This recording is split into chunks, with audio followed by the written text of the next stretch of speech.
I'm Effie, and today I'm going to be talking through the 10 books that surprised me the most in 2022 and the 10 books that disappointed me the most in 2022.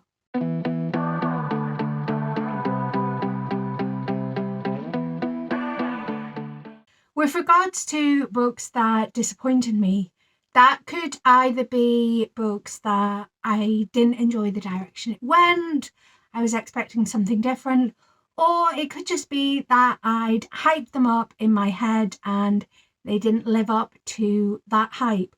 With regards to surprising books, it's a mixture of books that had genuinely surprising moments and books that just surprised me, whether that was because I didn't expect them to be good, they went in a direction I wasn't expecting, that kind of thing. I have ordered these books from 1 to 10, so we're going to be counting down and we're going to be alternating between surprises and disappointments. In the 10th spot for disappointing, we have The It Girl. This is possibly a bit of a strange entry because if you've seen any of the videos where I was reading this book or I've previously talked about this book, I didn't dislike it at all. But the problem that I had with it, and I am a little unsure whether it's a UK edition thing, whether it's an exclusive final chapter, I'm not sure. But the ending of the book sort of felt like it gave redemption to a character and undermined some of the things that the book was saying. So it sort of impinged on my enjoyment of the book. I'm going to point out up front as well, this is going to be a completely spoiler-free video, so I'm sorry to be kind of vague about these, but I'm very aware that I get through a lot of books, and a lot of these books on this list are 2022 releases, so people may have not read them yet. And when I say about, I'm not sure if it's a UK exclusive final chapter or whatever, The It Girl was a Literally Dead book club pick. That's Kayla's book club. And in the live chat, it very much sounded like the bit that I particularly disliked about this book, the readers from the US didn't have that same ending. So I'm not sure if it's a bit that's been tagged on in the UK editions or not, but it really kind of undermined my experience of this book, unfortunately. In the 10th spot for surprising, we have It Took Luke. This makes my surprising list because recently I've been finding more and more that I do not like books that have a millennial or a Gen Z that is feeling lost. I understand that it is relatable for a lot of people, but it's just generally not something that I enjoy reading about. And yet that's exactly what this book's about. I think possibly the fantasy horror of it meant that I enjoyed it a lot more than a more contemporary book, or perhaps this is just something I don't enjoy in contemporary romance but quite enjoy in a fantasy or a horror. I guess that's just something that I'm going to have to find out as I go along, but I thoroughly enjoyed it. And I think the reason that I enjoyed this so much, despite it having one of the things I generally hate, is because it almost felt like it wasn't trying to fix it and it wasn't being whiny about it. It was just like, life's a bit sucky and that's that. Also, this book went so dark, and I really appreciate when books go very dark. In our 9th spot for disappointing, we have The Paris Apartment. And somewhat like with The It Girl, I didn't hate this book. My disappointment largely came from the fact that there's a twist midway through the book that I absolutely did not see coming. I think part of that as well is with the audio is very well crafted, so there's no expectation that you would see this twist coming. But because the twist in the middle was so good, the final twist just didn't hit for me at all. And unfortunately, the final twist was one that I predicted and that affected my overall feelings about this book and my overall rating. I do very much enjoy Lucy Foley's writing style, and I think I am about 50-50 on loving and not so loving about Lucy Foley's writing when it comes to thrillers. Her contemporary historical ones, I'm not a big fan of what I've read so far. But I will continue to read Lucy Foley. I just wish that the final twist had been as strong as the one in the middle of the book. In ninth spot for surprising, we have Skullduggery Pleasant books 1 to 3. I listened to them on Scribd as an omnibus edition, which is why 3 books are all sitting in the ninth spot. And the reason that this surprised me was that I just didn't expect to like it as much as I did. It felt like it reminded me a lot of the writing of Terry Pratchett, and I really enjoyed that.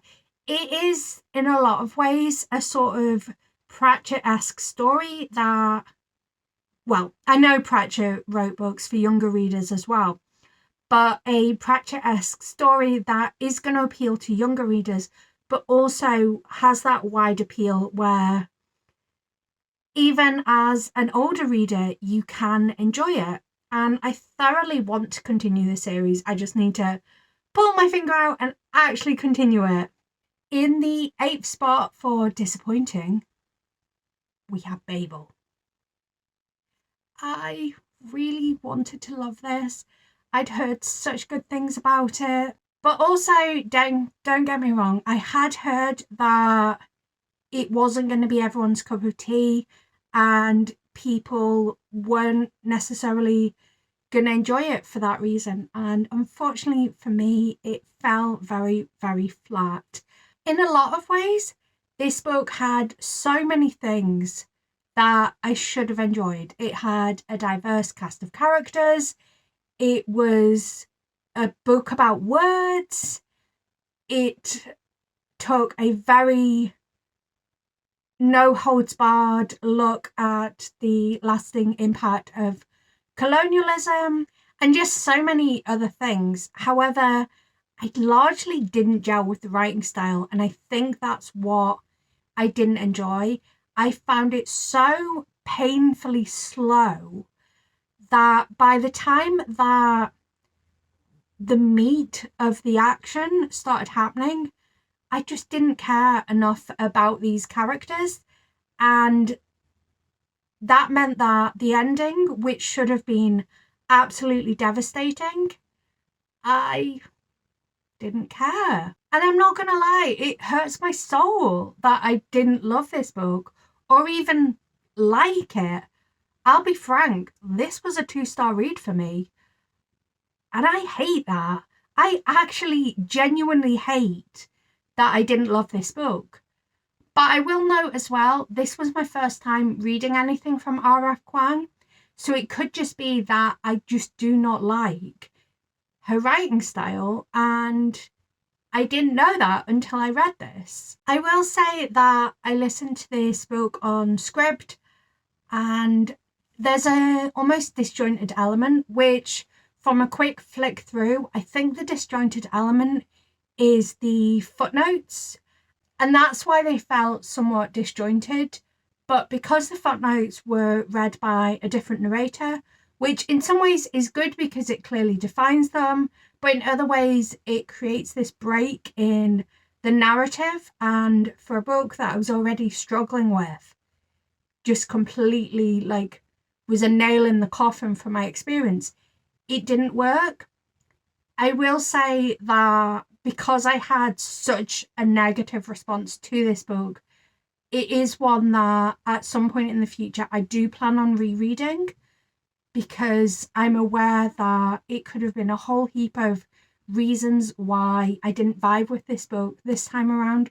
But I am so disappointed because I think this is going to be on so many people's best books of the year list, and for me, it just didn't even vaguely hit. On to slightly happier ones. In 8th place for surprising, we have Vampires Never Get Old, edited by Zoraida Cordova and Natalie C. Parker. This is a collection of short stories written by a wide variety of authors, all revolving around vampires. I had so much enjoyment out of this book, and that is a shocking thing in itself to say, because I very much don't usually vibe with short story collections. I think they don't give me enough of what I want, so I'm left just feeling very meh about them. But this book, I would say that the vast majority of the individual short stories I gave a 4 or higher rating to. And I also really appreciated that between each short story, there was a little snippet from the editors about the lore around vampire stories. And yeah, generally, it just surprised me how much I enjoyed it, because it is a short story collection. And possibly the biggest surprise is that I plan on picking up the at least 2 announced short story collections that are coming in similar veins. I think it's Mermaids and Fairies, I want to say. And definitely I'm going to be picking up those 2 because I loved this book so much. In our number 7 disappointing slot, we have Teen Killers Club. This book had so much promise to it. The idea that this girl has been accused or found guilty of her best friend's murder and then gets sent to a camp where they're all trained to be assassins because they're already killers sounded like such a good time. Unfortunately, it was very heavy on the romance aspect, and also just had a lot of different threads to it. And what that ended up meaning was that it felt very unfocused, and just generally nothing was particularly strong in this book. In our number 7 surprising spot, we have The Shadows Between Us. I think the reason that this was so surprising for me is that this book, not so much now, but kind of when I first joined TikTok, and I suppose before the algorithm really got to know me, this book was all over my BookTok feed until it realised maybe they want some more diverse books on their TikTok feed. But because it was so hyped and so many people had said great things about it, also I tend to hate enemies to lovers, not because it's enemies to lovers, but because things are always pitched as enemies to lovers and they're never actually enemies. But for so many reasons, this worked really well for me, and I ended up really enjoying it. Off the top of my head, I can't remember if it was a 5-star, but I have a feeling it was, and I never would have expected me to go, oh yeah, actually, I really enjoyed that book. And it just surprised me quite how much I enjoyed it. Our 6th most disappointing book was Circus of Wonders, and I've got the beautiful independent bookseller edition. So part of my disappointment is the fact that I owned 3 copies. I have decided to unhaul one, but my other 2 copies are so beautiful, I struggle to pull the trigger on unhauling them. I'm sure down the line, eventually I will, but for now, I just can't. The reason that this was such a disappointment for me was that Elizabeth McNeil's debut novel, The Doll Factory, was really good. I really enjoyed how dark it got and how unflinching and surprising it was. This just wasn't it. I think it did a good job of taking aim at these historical, I don't know if there's a better way of phrasing it, but freak shows. And it really was clear that thorough research had been done into the famous figures in these shows and the way that they were so incredibly mistreated. But one thing I really didn't enjoy about this book was that the romance was quite a large aspect of it, which I suppose in and of itself wouldn't be a big issue, apart from the fact I was more interested in Nellie, the central character's individual story, as opposed to the person she ends up falling for or whatever. But I felt like the book was trying to make you root for this coupling, despite the fact there was a very large age gap between them. Now, I could be misremembering exact ages, but I think Nellie is 19 or 18, and the person that is meant to be her love interest is at least 10 years, but I think 15 years older than her. And I just could not get behind that age gap. Whilst it may be historically accurate, it wasn't something that I was ever going to vibe with. And for that, it makes a disappointing list. In our number 6 spot of surprising, we have The Good Samaritan.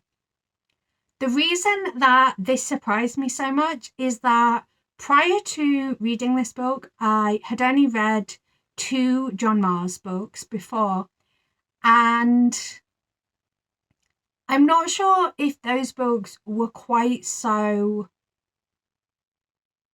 vicious, but this was the first time that I truly experienced a John Marrs where nobody's safe, anything can happen, prepare to be shocked throughout. And that's really why it's on the surprising list, in that there were so many moments in this book that I was genuinely surprised that that happened. It was kind of one of those books where normally you'd expect that when the chapter kind of ends after a major thing, that it's kind of faking out.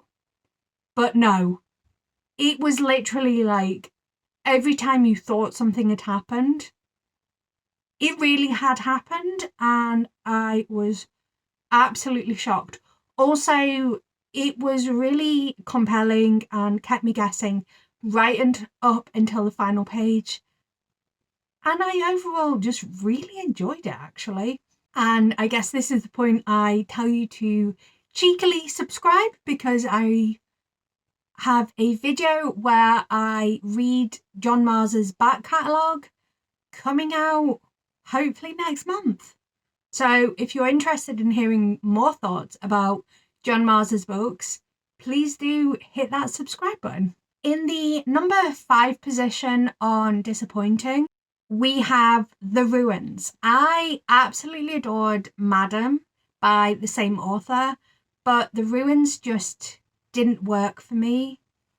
I think the biggest issue I had was that in this story, we are following 3 children and their parents. And then you also have some other adults that come into the story later. And all of these children and all of the adults are referred to simply by their first name. So I spent a very large portion of the book struggling to figure out which child was related to which adult and how the adults were related to one another. And I did read an e-arc edition of this, so perhaps there is a family tree or a cast list in the finalized printed edition, possibly even the finalized digital edition. But it's kind of integral to the plot that you know how these characters relate to one another. And because I didn't really know how they related, I wasn't getting the same experience that I could have. I also went into it expecting it to be a lot more set in the present with kind of flashbacks to the past, whereas this is a book that's a lot more set in the past, which makes sense now that I've read it because a lot happened that summer, and it just has occasional flash forwards to the future. The one thing that I did enjoy about this book is that it takes place in a shared universe with Madam, and the little Easter egg that we had was really satisfying. In the number 5 spot for surprising, we have boyfriend material. And I think the biggest thing that I will say that surprised me about this book is a contemporary romance where the protagonist and the love interest can communicate like functional adults. Who knew? Like, seriously? A romance where they actually communicate like people really communicate in real life and it's not hinging on miscommunication? Sign me right up. And I think, honestly, that's why I enjoyed this book so much, is that these characters actually talk to each other and treat each other like fully fledged adults.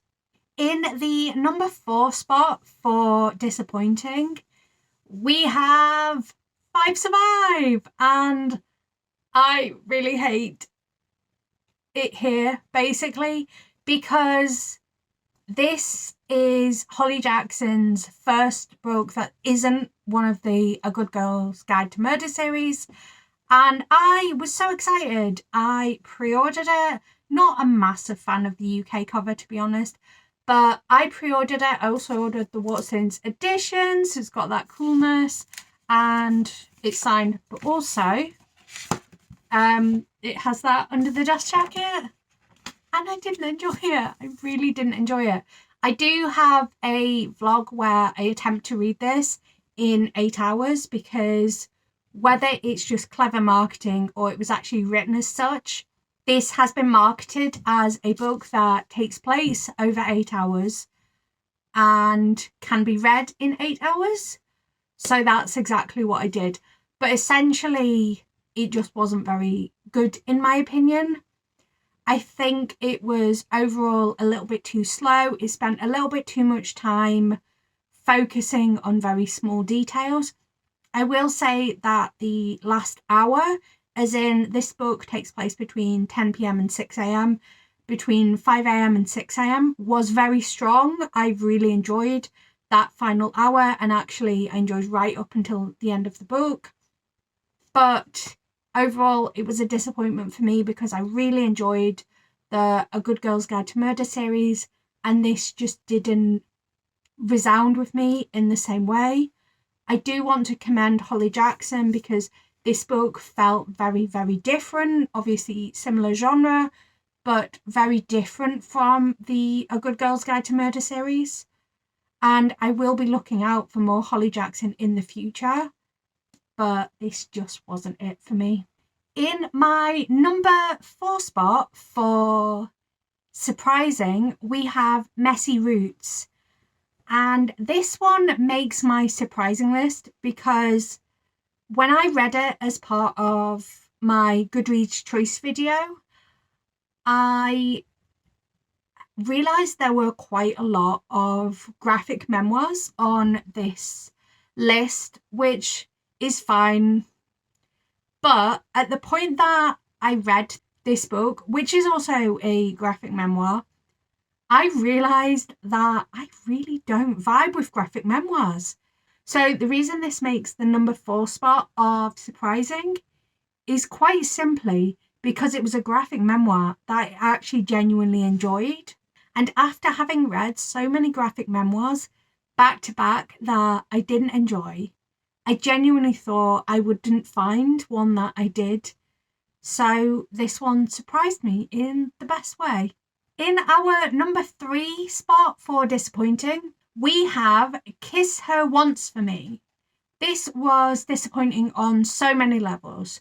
The first level being that the concept of the book sounded exactly like something I would enjoy. The fact that it's a marriage of convenience story that also has the protagonist falling for the supposed love interest sister sounded amazing. But I just didn't gel with this book. And again, I've got thoughts in a vlog, but to kind of sum it up, I don't enjoy the lost millennial slash Gen Z kind of, I'm going to call it a trope because I'm seeing it a lot and it feels like a trope. I don't enjoy that trope. I also felt like it took me a while to warm up to who was meant to be the eventual love interest. I thought the writing felt off. I thought the sex scenes felt off. I didn't like the love interest and the protagonist. And also, add all that in, I really, really enjoyed The Charm Offensive. So to read another book from the same author and be so massively disappointed was just somewhat upsetting, really. In our number 3 spot for surprising, it has to be House of Sky and Breath. This is an absolute chunk to hold up. But if this wasn't on my surprising list, and if you know why it's on my surprising list, I think you'd be kind of shocked because I was genuinely so shocked at the ending of this book. And it was actually kind of hilarious watching back my pure shock because I happened to be filming as I read the end to this book and just absolute pure shock. Now, don't get me wrong, I feel like people had predicted what was going to happen, but it was still very surprising. In the number 2 spot for disappointing, we have Chivalry. I was so disappointed by this because this has the same creative team, as in author and artist, as Snow Glass Apples, which is probably one of my all-time favourite graphic novels or even books. So I was really, really excited for this book to come out and for me to be able to enjoy it. But my experience with it was not positive, unfortunately. It's fine, it's an incredibly beautiful book, but the story doesn't compel me in the same way that Snow Glass Apples did. And in fact, it felt overwritten.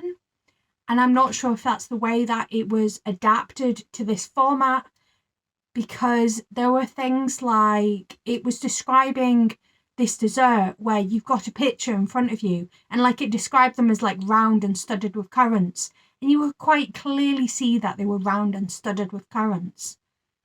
But also it is an incredibly beautiful book. Clearly the artist has put a lot of work into making sure that this is the most beautiful book it can be. It's just the story that goes along with it is not very well crafted. In our number 2 spot for surprising, we have Witchlings. This was such a good surprise for me because I was excited for this book to come out, but I was also somewhat nervous because I had listened to Ghost Squad and it wasn't my jam at all. And I was worried that it was the writing rather than the story that I didn't enjoy. However, I truly, truly loved Witchlings, and as soon as I finished it, I was desperate for the sequel, which doesn't come out until 2023. It was just kind of everything that I was hoping. It's a witchy story with a kind of found family aspect. It's really wholesome feeling. It's got a really good mystery to it. Just overall, I had a really good time with this book, and I am excited to see where the story goes. Before we get into our number one spot for both of them, I just have one honourable mention, and that is Work for It. The reason this is in the honourable mention category is that when I was deciding on my most surprising and most disappointing, I genuinely couldn't figure out if it was more surprising or more disappointing. But it felt like it fit both of those, so it's going to be an honourable mention. The reason that it was disappointing is that the way that I consumed this book was as an audiobook, and quite frankly, the production of the audiobook was not the best at all. It was two narrators, so they each narrated one point of view, and the way that one of the narrators did their point of view made me think I genuinely didn't enjoy that character. But when you finally had scenes with the two characters together and you heard their dialogue from the other narrator, I was like, oh no, I don't actually hate the character. I only hate the character when the other narrator is narrating their chapter. And I can't remember which way round it was, because quite frankly, both of the narrators were somewhat ridiculous, but that did impinge on my enjoyment. But then on the other side of things, I was surprised because my previous experience with Talia Hibbert was reading Get a Life, Chloe Brown. And I'll be honest, I didn't have the best experience with it. In fact, that's putting it quite lightly. I think when I look back, I gave it like a 3, maybe a 3.5.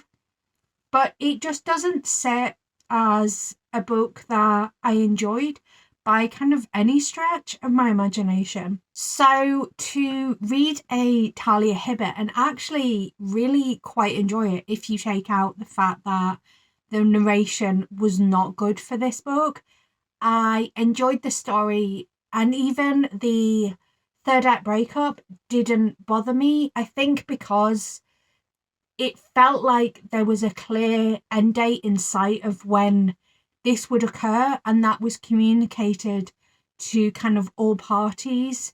So it was a case of, well, we knew this day would come. Obviously, this is when the breakup's going to occur, sort of situation. In our number one spot for most disappointing, we have to put, and I will warn you, there is a girl in her underwear on the front cover. We have to put Battle Royale Volume 8. The way this book did my favourite character so dirty was so frustrating. I was so excited to read this volume because this is my absolute favourite character in Battle Royale. And the way that a lot of the volumes have been structured so far is that each volume is kind of a character's volume, so you're getting more of their backstory. So I was so excited to have more of my favourite character. And this book went, oh, you think you like this character? Well, we're just going to do character assassination on them. So I was so incredibly disappointed, to the point that since I've finished this volume, I haven't wanted to continue the series. I will continue the series at some point. Obviously, it's going to be 2023 now. But I was so incredibly mad by what they did to my favourite character. No, just no. There's no need for that at all. So, yes, this was 100% my very, very biggest disappointment of the year. Now, to end things on a positive note, let's talk about my number one biggest surprise of the year, and that would be Last Night by Vari McFarlane.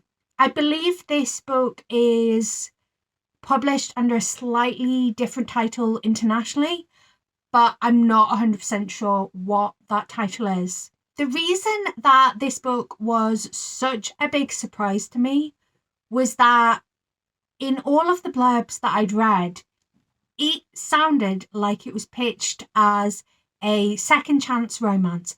So I went into it expecting it to be a somewhat cute second chance romance. Maybe we're talking about the things that got in the way of these characters being together in the past and them having a second go of it. What I got was a book that had some romance elements, but it really wasn't a romance book. This is a book that's dealing with grief and dealing with grief head on. And it was such a difficult book, but also A Little Life's one of my all-time favourite books. So this is my vibe, this kind of book. And I think that was the thing. It surprised me in the way that I was surprised the direction it took, because if you're expecting a relatively cute contemporary romance and what you get is a book that is dealing very heavily with grief, you are going to be incredibly shocked. But also, it surprised me because I really, really enjoyed it. And overall, it was just a good read. So that was my top 10 most surprising books and my top 10 most disappointing books, with one cheeky honourable mention. I hope you enjoyed watching this video. Please discuss in the comments your surprising and disappointing books of the year and your thoughts on any of these books that I've mentioned in this video today. But until next time, love you. Bye.